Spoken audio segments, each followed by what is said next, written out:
I don't know. It's like I'm just fearful, I'm frustrated, I'm happy, I'm well, it's just I'm like a cauldron of emotions. Is this normal? Are you buying a house right now? Huh, yes. Well, have you tried talking to a professional? Isn't that why I'm here? No, I mean a real estate professional. Oh. Do they take insurance?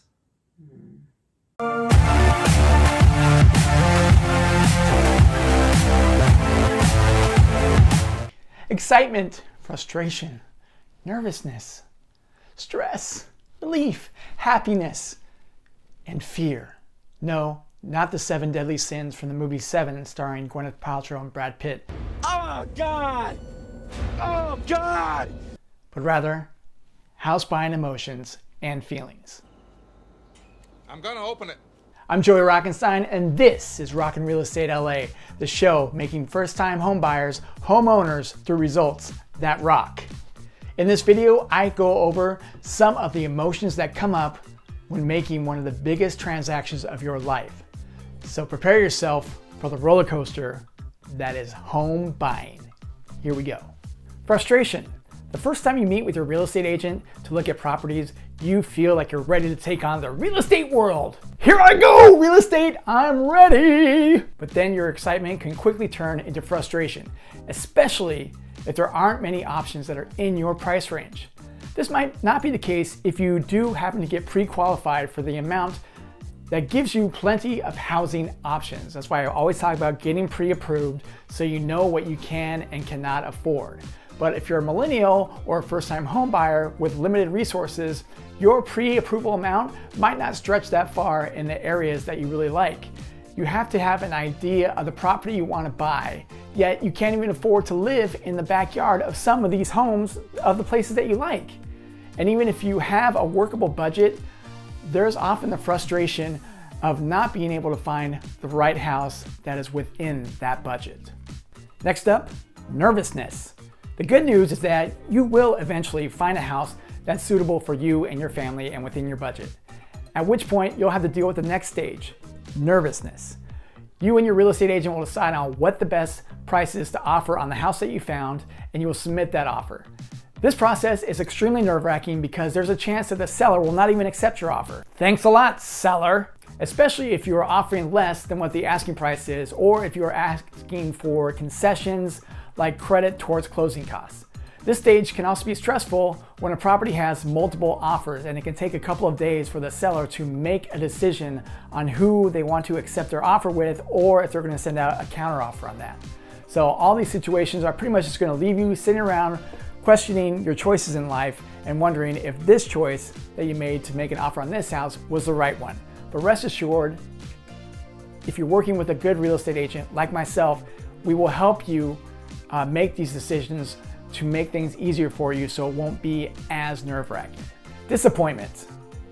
This is a big one. If the seller accepts your offer and you get everything you want, your nervousness will suddenly turn into excitement again.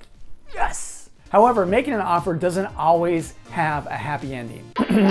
And the seller could and maybe will reject your offer, putting you back at square one. This is extremely heartbreaking and disappointing, and I understand this feeling completely. If you fell in love with a certain property and envision yourself living there, to pretty much just have the rug pulled out from under you and now you're back to searching for homes again.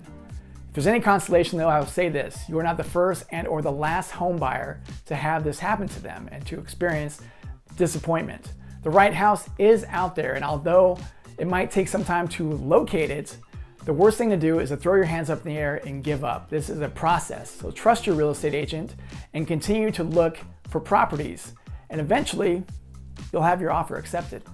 Stress. Finding a property and having an offer accepted doesn't mean that you're home free. There are two important events that occur when buying a house and when you're in escrow: a home inspection and home appraisal. Both can be extremely stressful because you are so close to the finish line and having a place that you can finally call home, but yet everything can fall apart with one or the other. The home inspection might find costly problems with the property, problems that the seller doesn't have the money to fix, nor do they want to give you any credits for. At this point, you're going to have to decide whether to walk away from this house that you spent so much time searching for and falling in love with, or basically to handle things yourself and make repairs. But even if you get a clean home inspection report, the deal could still collapse with the home appraisal. The appraiser may determine that the house's sale price is more than the property's value.